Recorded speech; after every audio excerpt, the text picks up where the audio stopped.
नमस्कार मंडळी मी वास्तू ज्योतिष सल्लागार नयन धोत्रे आपल्या सगळ्यांचं स्वागत करतो आपल्या आवडत्या यूट्यूबवरील चॅनल ज्योतिष कट्टा यामध्ये चॅनलला अवश्य सबस्क्राइब करा, सोबत दिलेलं बेलचं चिन्ह सुद्धा दाबा। आजच्या भागामध्ये आपण जाणून घेणार आहोत शनीच्या वक्री होण्याच्या आपल्या कन्या राशीसाठीच्या परिणामांचा आढावा। अर्थात ही सर्व माहिती आपल्या चंद्र राशीनुसार म्हणजेच जन्म राशीनुसार आपण माहिती करून घेत आहोत। तसेच यामध्ये सांगितलेल्या सगळ्याच गोष्टी आपल्याला तंतोतंत लागू पडतील असं नाही, हे आपण नेहमी सांगतो। कारण आपल्या मूळ कुंडलीमधले ग्रहयोग कसे आहेत, विशेष करून आपण ज्या शनी ग्रहाच्या परिणामाबद्दलची माहिती घेतोय तो शनी ग्रह आपल्या मूळ कुंडलीमध्ये कसा आहे, शुभ आहे का, अशुभ स्थितीमध्ये आहे का, त्याची दशा महादशा अंतर्दशा सुद्धा सुरू आहे का, याची अवश्य माहिती घ्या। आणि ही माहिती असणं फार महत्त्वाचं आहे, हे कधी विसरू नका। परंतु महत्त्वाचे ढोबळ असे शुभ किंवा अशुभ परिणाम निश्चितपणे आपल्याला जाणवतात, अनुभवायला मिळतात। शिवाय काय करायचं आहे धार्मिक आणि आध्यात्मिक उपाय या निमित्ताने व्हिडिओच्या शेवटच्या भागामध्ये आपण जाणून घेणार आहोत, तेव्हा व्हिडिओ अवश्य शेवटपर्यंत संपूर्णच्या संपूर्ण पहा। आणि हो मंडळी, जर अशी ज्योतिषशास्त्रातली रोचक माहिती नेहमीच आपल्या चॅनलमधून घेण्यासाठी चॅनलला अवश्य सबस्क्राइब करा, सोबत दिलेलं बेलचं चिन्ह सुद्धा दाबा, जेणेकरून आमचे जसे व्हिडिओ प्रकाशित होतात तुम्हाला सगळ्यात पहिल्यांदा नोटिफिकेशन मिळतं। चला तर मग आपल्या विषयाला सुरुवात करूया मंडळी। सर्वप्रथम जाणून घेऊया हे ग्रहांचं जे वक्री होणं असतं म्हणजे काय। तर मंडळी आपल्याला माहितीच आहे की सूर्यमालेतील प्रत्येक ग्रह हा एका विशिष्ट गतीने सूर्याच्या भोवती भ्रमण करत असतो, फिरत असतो। काही वेळेला या ग्रहांची फिरण्याची गती काहीशी मंदावते, कमी होते, त्यामुळे हे ग्रह आपल्याला मागे जातायत असा भास होतो आणि यालाच ग्रहांचं वक्री होणं असं म्हणतात। म्हणजे कोणताही ग्रह कधीही मागे जात नाही प्रत्यक्षामध्ये, तर तो आपल्याला फिरण्याच्या गतीमध्ये मागे पडताना दिसतो। असे हे शनी ग्रहाचं गोचर भ्रमण एका राशीतून दुसऱ्या राशीत 2.5 वर्षांसाठी होत असतं। आणि असा हा शनी ग्रह 29 जून पासून 15 नोव्हेंबर पर्यंत वक्री होणार आहे, म्हणजे जवळजवळ 138 दिवसांसाठी। सध्या शनीचं गोचर भ्रमण हे कुंभ हे त्याच्या मूळ त्रिकोण राशीमधून सुरू आहे, म्हणजेच आपल्या राशीचा विचार करता कन्या राशीच्या 6व्या घरातून हे गोचर भ्रमण सुरू आहे। शनीच्या वक्री होण्यामुळे शनी ग्रह त्याच्या अलीकडच्या म्हणजेच मागच्या घरानुसार म्हणजेच 5व्या पंचम स्थानानुसार सुद्धा या काळामध्ये फळ देताना दिसतं। सध्या शनीचे आपल्या 6व्या घरातून गोचर भ्रमण सुरू आहे। कुंडलीमधलं 6वं घर ओळखलं जातं ते म्हणजे गुप्त शत्रू, आपला आजारपण, विरोधकांचा होणारा विरोध, कर्ज यासाठी।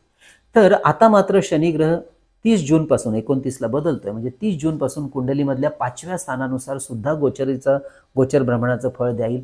पंचम स्थान हे कुंडलीमधलं अतिशुभ स्थान समजलं जातं। तर पंचम स्थानावरून विद्या अभ्यासातली प्रगती, उच्च शिक्षण, शेअर मार्केट, त्याच्यातलं असलेलं यश, संतती, प्रेमसंबंध यांचा अभ्यास केला जातो। मंडळी महत्त्वाची गोष्ट म्हणजे कुंडलीच्या ज्या स्थानातून शनी ग्रह गोचर भ्रमण करत असतो, जे आपल्या 6व्या घरातून गोचर भ्रमण करतोय, त्या स्थानासंबंधी आपली काम करण्याची इच्छा आपल्यामध्ये त्या काळात निर्माण झालेली आपल्याला दिसून येते। आपण आपले सगळे प्रयत्न कुंडलीतल्या त्या घरासंबंधित गोष्टींच्या विषयी करत असतो। कुंडलीतल्या त्या घरासंबंधी जिथून गोचर भ्रमण करत असतो शनी, आपल्या भावना जागृत झालेल्या दिसतात। उदाहरणार्थ आता शनी ग्रहाचं गोचर भ्रमण जे आपल्या 6व्या घरातून सुरू आहे, त्यामुळे या काळामध्ये आपण आपल्या महत्त्वाच्या कामासाठी कर्ज घेण्याचा विचार करू शकता, कर्ज घेण्याचा प्रयत्न करू शकता किंवा दुसऱ्याला कर्ज देऊ शकता। ज्यांचा पैसे उधारीने देण्याचा व्यवसाय आहे त्यांच्यामध्ये त्यामुळेच या कामात वाढ झालेली दिसून येईल।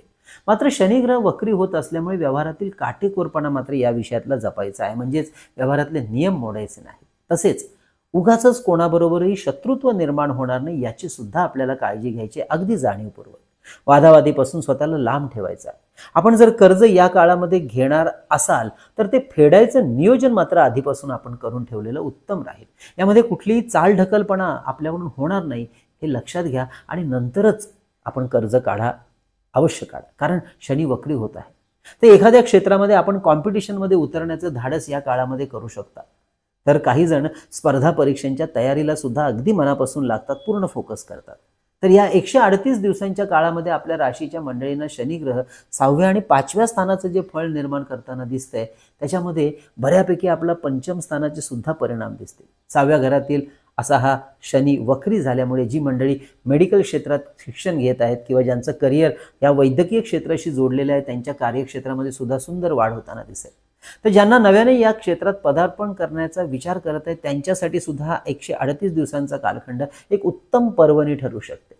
तसेच हा कालखंड विद्यार्थ्यांसाठी कॅम्पस इंटरव्ह्यू, कॅम्पस प्लेसमेंट यासाठी यश मिळवून द्यायला, इंटरव्ह्यू यशस्वी होण्यासाठी उत्तम परिणाम देणारा राहणार आहे 138 दिवसांसाठी. नवीन नोकरीच्या शोधामध्ये असलेल्या मंडळींना सुद्धा या काळामध्ये जरा अधिकची मेहनत घेतली तर चांगल्या ठिकाणी चांगल्या पोझिशनची नोकरी पदरात पडण्यासाठी या शनीच्या वक्री भवनाचा योग उत्तम जुळून आलेला आहे. अर्थात ज्यांच्या मूळ कुंडलीमध्ये शनिग्रह शुभ आहे किंवा शुभ शनी ग्रहाची महादशा सुरू आहे त्यांच्यासाठी हा कालखंड भाग्यकारक तर राहीलच, पण हे परिणाम सुद्धा सुखकारक मिळतील. तसेच ज्यांना मूळ कुंडलीमध्ये शनिग्रह अशुभ स्थितीमध्ये आहे त्यांनी मात्र या कालखंडामध्ये कुठल्याही प्रकारच्या वादामध्ये पडायचं नाही. कर्ज घेताना फार काळजी घ्यायची आहे. कोर्ट कचेरीपासून जेवढं होईल तेवढं लांब राहायचं आहे. शक्यतो कोर्टाची पायरी न चढलेलं उत्तम. यश तर मिळणार नाहीच, परंतु आर्थिक, सामाजिक, पतप्रतिष्ठा, मानसिक त्रास मात्र वाढताना दिसेल आणि नुकसान होईल ते वेगळंच. तर ज्यांच्या कुंडलीमध्ये शनिग्रह शुभ स्थितीमध्ये आहे त्यांनी या काळामध्ये कोर्ट कचेरीच्या कामामध्ये out of the court settlement करण्यासाठी अवश्य आग्रही राहू शकता.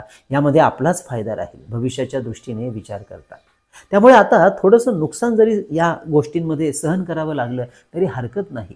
हा वक्री शनिग्रह मेडिकल, डॉक्टर, वकील, शेती संबंधितली कार्य, गाड्यांचं गॅरेज, गाड्यांच्या सुट्या भागांची विक्री, पेट्रोल, डिझेल, पेट्रोकेमिकल, शेतीची अवजारं, बांधकामाचं साहित्य किंवा बांधकाम क्षेत्र, त्याचप्रमाणे हार्डवेअर, जुन्या वाहनांची विक्री, लोखंड, कोळसा, खनिज द्रव्य, तेल, कुठल्याही प्रकारचं तेल असेल, मग ते खाण्याचं असेल, त्याचप्रमाणे तेलाची घाणी, इन्व्हेस्टमेंट कन्सल्टंट, त्याचप्रमाणे tax consulting, share market consultant, share market working, accounting, writing, research, अशा विषयामध्ये व्यवसाय किंवा नोकरीच्या निमित्ताने आपल्या राशीची जी मंडळी कार्यरत आहेत त्या मंडळींना विशेष लाभ या वक्री शनीचा मिळताना दिसेल. किंवा या काळामध्ये या क्षेत्रामध्ये नव्याने पदार्पण करण्याच्या विचारात असाल तर अवश्य आपण व्यवस्थित योग्य तो सल्ला, विचारविनिमय आणि नियोजन करून या क्षेत्रामध्ये येण्याचा निर्णय पक्का करू शकता.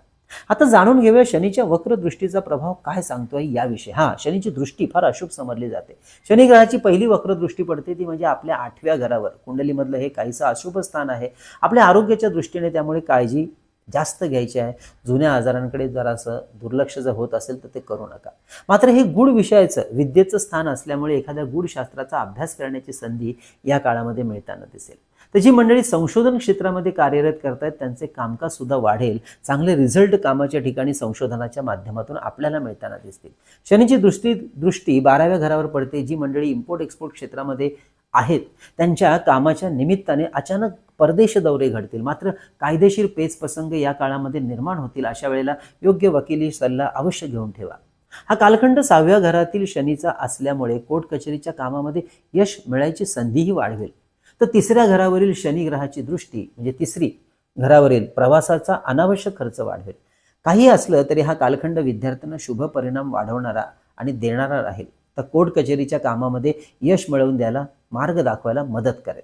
ज्यांच्या मूळ कुंडलीमध्ये शनिग्रह अशुभ असेल त्यांनी आपल्या आरोग्याच्या संदर्भात वायुविकार आणि कोर्ट कचेऱ्या मात्र सांभाळाव्यात. उपाय म्हणून या कालखंडामध्ये नवग्रह स्तोत्राचं पठण रोज कमीत कमी 1 वेळा तर शनिवारच्या दिवशी 8 वेळा जाणीवपूर्वक करा. तर मंडळी ही होती आपल्या राशीला शनीच्या वक्री होण्यामुळे मिळणाऱ्या परिणामांची काही गणितं. तेव्हा अवश्य काळजी घ्या आणि लक्ष द्या बदलणाऱ्या या सगळ्या घडामोडींकडे.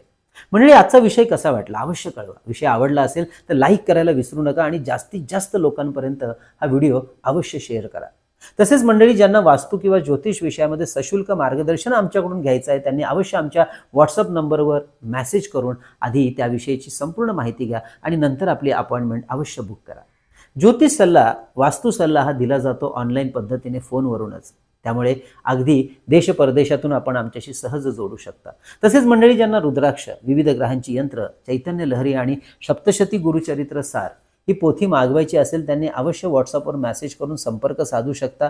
अधिक माहितीसाठी डिस्क्रिप्शनमध्ये सुद्धा संपर्क नंबर दिलेले आहेत. थंबनेलवरती सुद्धा नंबर दिलेला आहे 9892156163. तर मंडळी कसा वाटला आजचा विषय हे आवर्जून कळवा. जास्तीत जास्त लोकांपर्यंत हा विषय पोहोचण्याकरता अवश्य व्हिडिओला सुद्धा विविध माध्यमातून शेअर करायला विसरू नका. आवडला असेल तर नेहमीप्रमाणे लाईक सुद्धा करा. मंडळी या कन्या राशीच्या नंतर येते ती राशी म्हणजे 7वी, शुक्र ग्रहाची राशी 7वी तूळ. या तूळ राशीला या वक्री शनीचे काय बरं प्रभाव आणि परिणाम निर्माण होताना दिसणार आहेत हे पुढच्या भागामध्ये मात्र पाहायला विसरू नका. तोपर्यंत शनी महाराजांची कृपा आपल्यावर सदैव चांगल्या अर्थाने राहो हीच शनी महाराजांच्या चरणी प्रार्थना करूया आणि घेऊया निरोप. या ठिकाणी कळावे लोभ असावा. धन्यवाद.